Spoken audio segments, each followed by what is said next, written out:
Good afternoon, everybody. It is Lessons in Leadership. It is the 17th of September, and my name is Mary Gregory, and I'm particularly delighted to welcome today Jo Brett. Hello, Jo. Hi, Mary. Lovely to be with you today. Well, it's lovely to be with you as well, and because you and I have got lots and lots in common in that we both started out our professional careers as occupational therapists.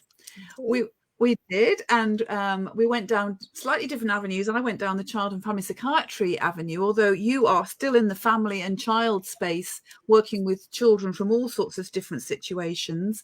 But you've had a very interesting story and journey to be where you are now. You're now CEO of Starjumpz, which offers integrated services for children and young people. So a whole host and a whole range of services that you're offering there. But to get yourself to that place, you've had quite a few interesting times, haven't you? So I'd like to kick off really to find out a bit more about how you finally set up Starjumpz, but what actually happened all the way before that. Whoa. Okay. Well, I'm in about 5 minutes. In about 5 minutes. I'm the daughter of a GP, so I was born into the caring professions and always wanted to follow in those kind of footsteps. And so I trained to become an occupational therapist. And then I went to work in South Africa for my first job. I was there for about a year and then returned back to England after quite a very traumatic, sudden loss of the boyfriend I was with at the time, who was, the love of my life. Yes. And I came back to England and started working with children, which is what I, hoped to do right from when I qualified. And I threw myself into working with children, and it was a way of sort of covering up the distress and the trauma that I felt by just keeping busy. And it's a pattern I struggle to manage and ever since, really. Yes. So I started working in pediatrics, absolutely loved it. And then I got an opportunity to do some private work with a physiotherapist I was working with in London, met a lovely speech therapist and a whole team of pediatricians. And whilst I loved my work in the NHS, it was very limited to how much time you could actually spend doing therapy. Yes. Because there was such a high demand. And when I was able to do a bit of private work, I was actually able to really give lots of time and see the difference that could make. And that experience made me want to do more of the work that I really loved, which was the hands-on therapy to really sort of make a difference. Right. And sorry, carry on. So that's what I was going to say. So when did you decide you wanted to open your own centre? Did you have a vision, or what actually tuned you into that? Having started working with paediatrics and realising you loved it. Yeah, so I think it was when I started working with the team in London, and we were talking as a team about starting a practice. And Ruth Jacobs, who was the speech therapist I was working very closely with, did go on to start a practice in London. But the same sort of just before that happened, I got married and went to Japan with my husband. And so suddenly I, wasn't able to follow that path at that time. But while I started working with children in Japan as well, and got involved in a children's charity there to set up a special school.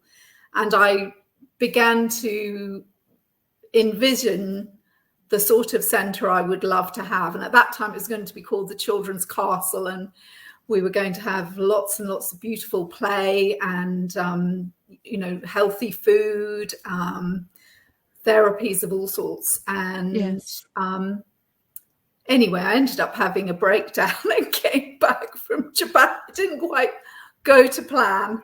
And I now really feel that was linked to the bereavement I'd experienced a number of years before that I hadn't really dealt with. And So when you lost your partner in South Africa, it was yes, he died. Yes, he died. Yes, having lost. he died. Yes, he died Yeah. in a car accident, and yes, I really believe I didn't deal with that. Yes. And so I went into the mental health diagnosis and system that happens when you have a breakdown, and I was diagnosed as having bipolar. And then I underwent some treatment for a couple of years, then went back to doing therapy again, and managed up until the time when I had I was diagnosed with lung cancer, and it kind of brought on another episode of mental illness at that time. Yes. So what I'm hearing is some huge challenges that you face. It wasn't like, oh, let's set up a therapy centre for children. I've got this vision, and you just went and did it. Life kind of definitely got in the way, and you had to deal with all sorts of circumstances to do, well, firstly getting married and going away to another country, then dealing with your own mental and physical health. Incredible, Jo. What kept you going? It's a good question. I mean, I suppose I'm very lucky. I have a wonderful, supportive family and friends. And I also had a feeling that, you know, there was something I wanted to do, and something that was really purposeful and meaning to me, which was working with children and being able to create something that could really help children to overcome their challenges and fulfill their potential.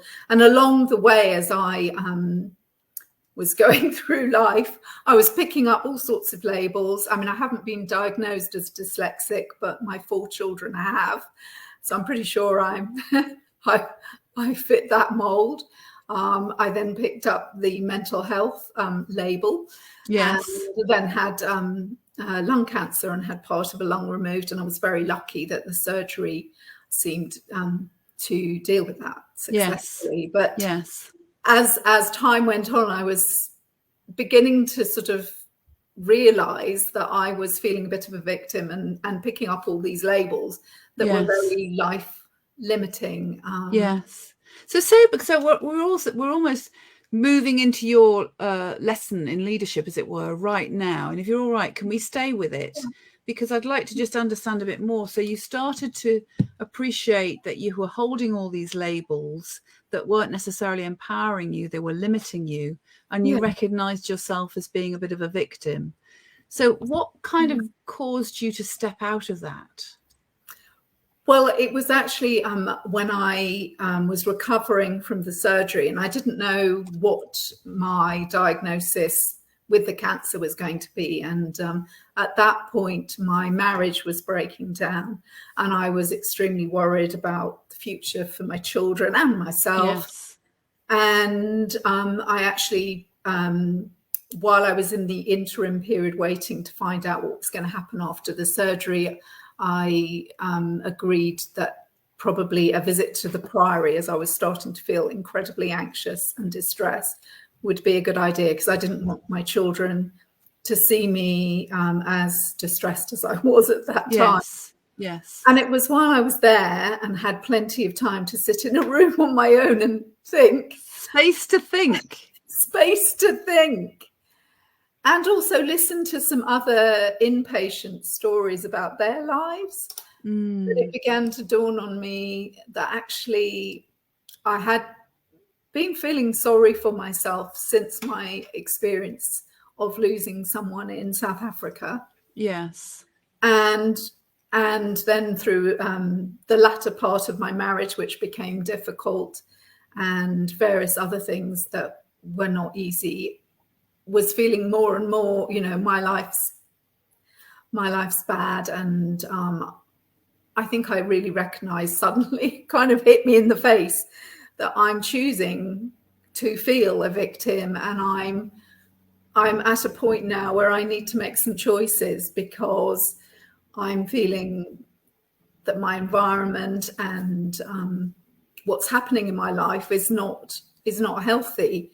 And either I stay in a relationship that wasn't healthy for any of us in the family anymore, or I can make choices and create a different future and start thinking differently. And it took me till I was in my 40s to sort of suddenly realize that. Yes. And to really determine that I needed to create my future, and also think about my own children and what the future needed to be for them, because they were showing signs of stress and distress with, frequent tummy upsets and going to doctors. And right. and so really it was kind of spreading out into what was happening for them. So I can hear that you really kind of took yourself on and you chose a different way forward. You moved from being that victim to being the person who chooses. And I'm assuming immediately felt more powerful. I'm assuming that. Did you feel more powerful? Yes. Putting yourself more in the chooser place? Definitely. Once I'd made that decision, it did take some time to act on it in the way that I needed to, but being able to change my mindset really helped to transform how I was able to cope with continued difficulties. Yes. And start to become more resilient. Yes, this is a real story of resilience, actually, Jo. Incredible. So I just want to ask then, so how did you overcome the limitations of the labels that you'd been given? Because we do so much labeling in society, and I know there's a real rise in awareness around mental health, which I think is absolutely positive. Yes. But also there's an inclination to want to put labels on everything, which sometimes isn't helpful. So how did you overcome the labels that had been put upon you? I think for the mental health label that I was given, I began to understand that actually by changing how I was thinking, for a start, giving myself time to really think and monitor my self-talk and start to be grateful for all the wonderful things in my life I could be grateful for. I could start to change my mental health, really, and then to look at times when stress was really intense. Yes. Actually, by changing my surroundings and who I surrounded myself with, and being out of an environment which wasn't healthy, it really transformed my mental health. And when I divorced, I really almost felt like I could breathe, because when you're in a very difficult family environment, when there's a lot of stress and pressure, it does become all encompassing, and almost, I felt like I'd kind of tried to hide away even in my own house, Yes. sort of shrunk into myself. But actually being able to be in a space where that was no longer present, it just was a new lease of life. So I was able to look at that label and actually see that I feel that was actually a reaction to traumatic event. And I've since looked into it a lot more and realized that adverse experience in childhood, which I'm sure Mary, are indicators of mental and physical health difficulties later in life. And the more we can address those early on and educate our children and support them to be healthy in the way they're thinking and in the way they're supported, and not limited by labels and the kind of language that we often can use with children, or can be used with children, that set them up for feeling they have limitations. And I think once you're given a label, there's a real often feeling that you're helpless because you are this label. There's actually not anything you can do to change that label other than maybe take medication. And I've certainly learned through my own experience that's for me not been true. I could change my way of thinking, I could change my surroundings, and I by doing so could change my health. Yes, so I think that's a really important message, is you are not the label.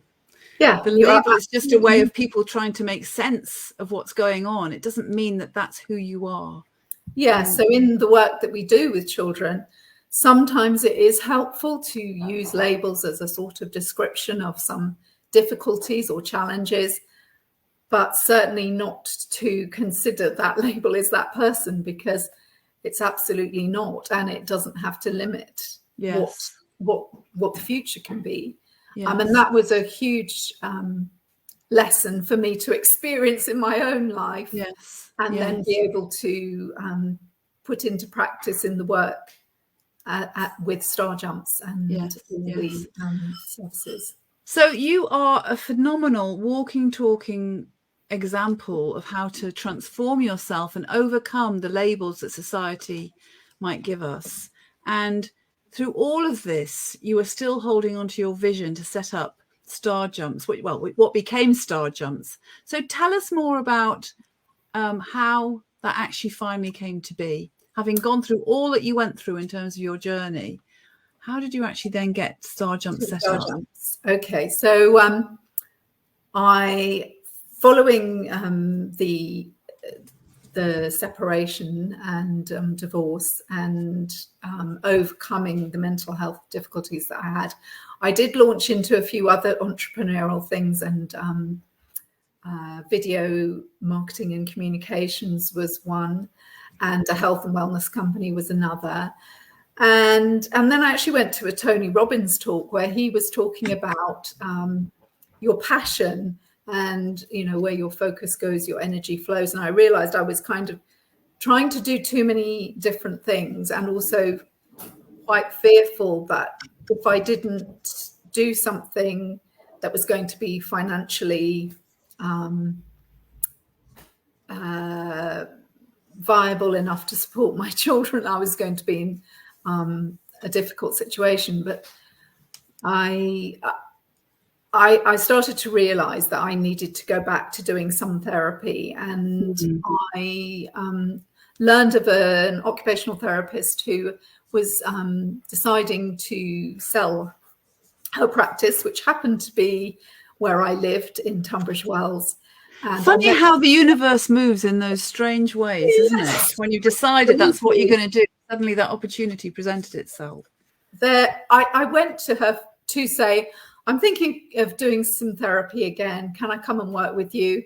And she said to me, well, actually, I'm looking at retiring. Would you be interested? No. And I thought, yes. And she was operating out of her converted garage in a place called Rust Hall. But she'd been going since 1989, and she had occupational therapists, a speech and language therapist, and a physio.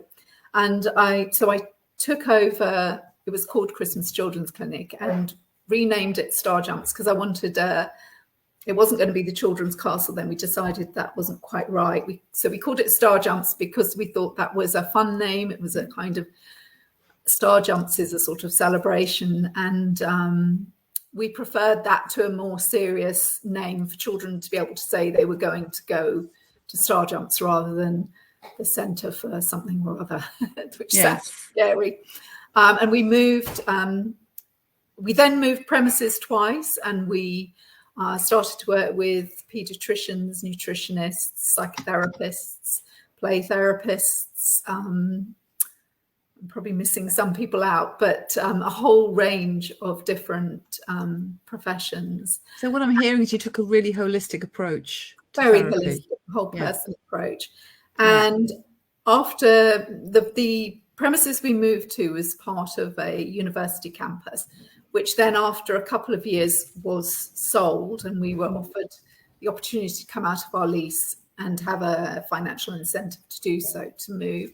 So we moved around the corner, and then our landlord decided he was going to convert and we had to move again. But a children's charity approached us about a building they had just outside Tunbridge Wells, which is the most beautiful building in the most gorgeous setting you can imagine.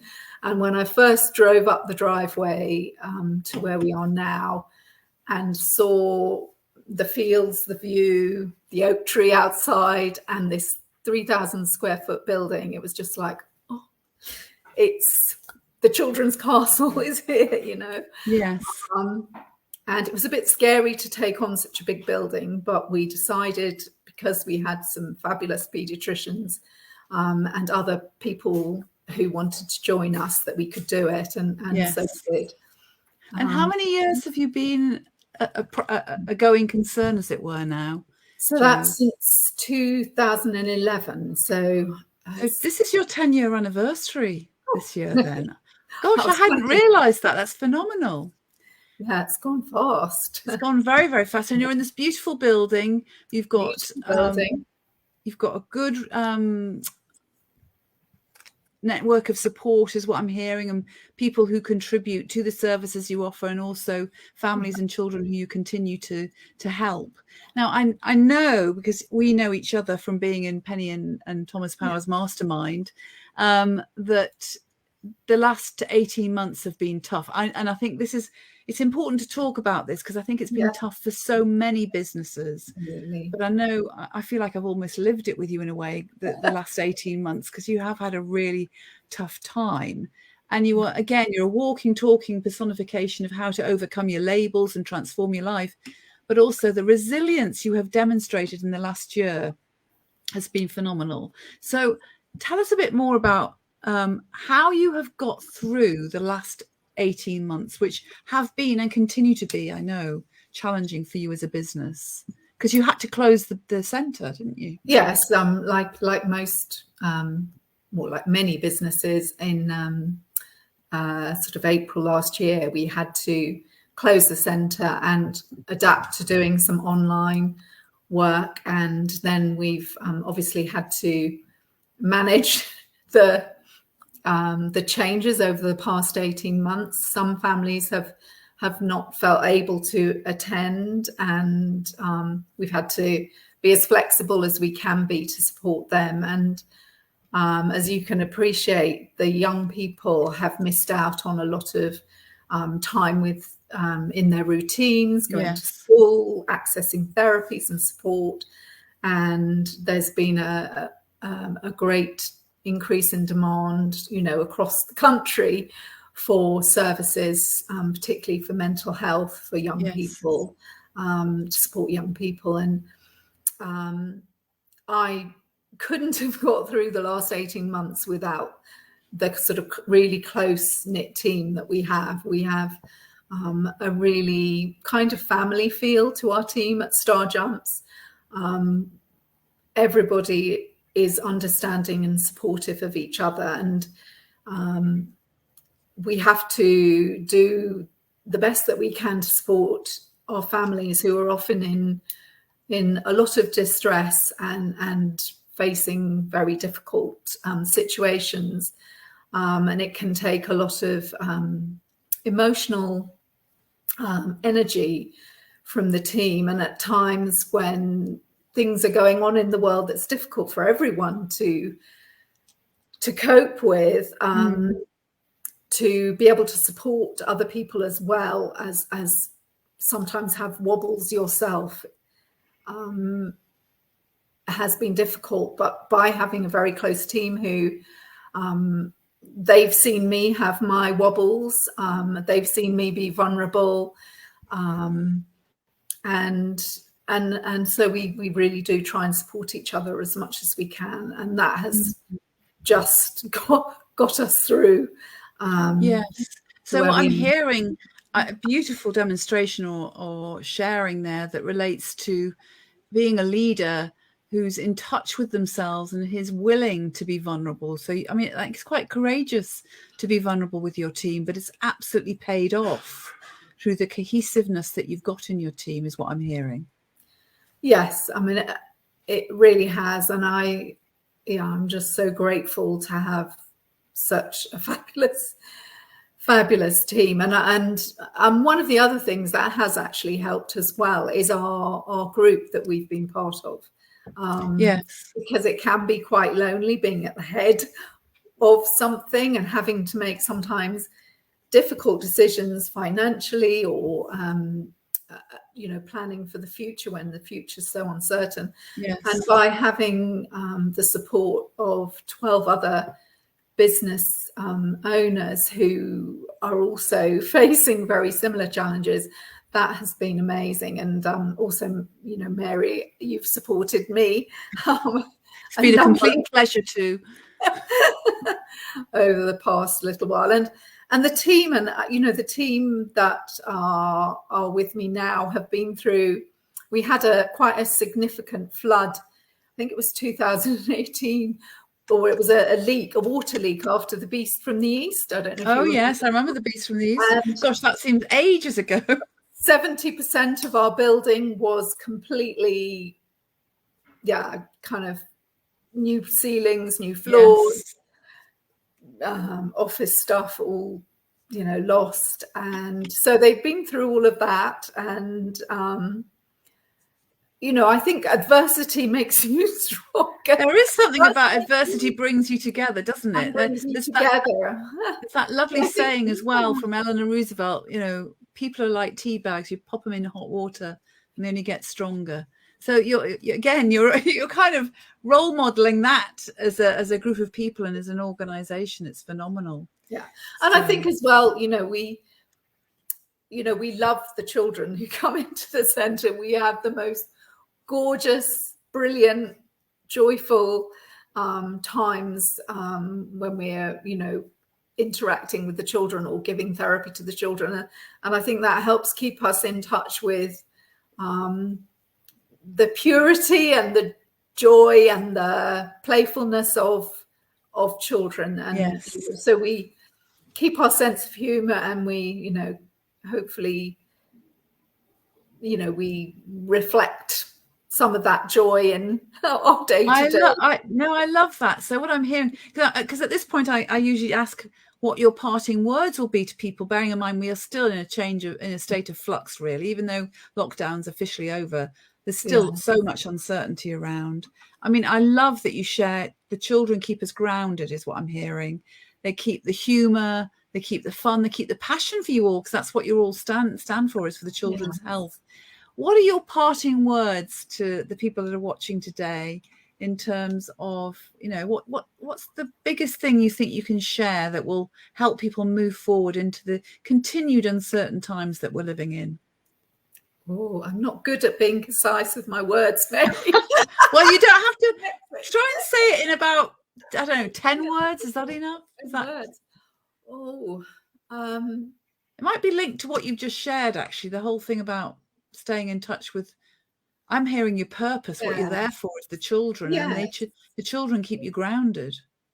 Yeah, I think it's being able to be grateful and enjoy the smallest of things, as much as you can every day, whether it's, and I think we've talked about this in our group as well, that feeling of being able to be in the moment and appreciate whether it's a nice coffee or a beautiful flower or the sun shining, actually. Keep you feeling uplifted and hopeful.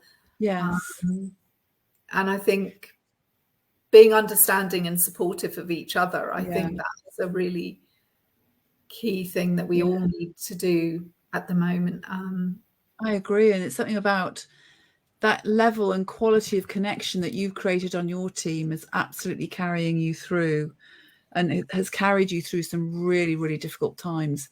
And it's the small things that make the difference. It's not about necessarily having to make big things happen, but it's the small things that will make the difference. Yes, and I think, we had very grand plans last year of things we were going to do before COVID hit. We were going to set up a charity so that we could support funding of some of the therapies and all sorts of different things. But actually just being able to keep going is a huge achievement right now. Well, the fact is you're still here and you're still a going business. So that's an incredible achievement during these difficult times. Yes. Anyway, I'm going to have to call this to a day. So it's been absolutely lovely having you here, Jo. I'm sure we could have talked and talked and talked, actually, because there's so much that you have personally learned as a leader, I know, and you've been wonderful in your sharing today. Thank you so much. It's a pleasure. Thank you, Mary. And thank you to everybody who's been watching today. And do leave your comments in the comments box. We always respond to them. And if you're watching and catch up again, please leave us your comments. We always love to hear from you, and we'll always respond as quickly as we can. Next week, we have Thomas Power, who we've already mentioned today, actually. So Thomas Power, who with his wife Penny set up Academy way back before they even had LinkedIn. And he's going to come to next week and share his story of leadership. They're now running a wonderful community of people called BIP 100. More will be explained next week. I look forward to seeing you at 12 noon next Friday. Bye for now and have a great weekend.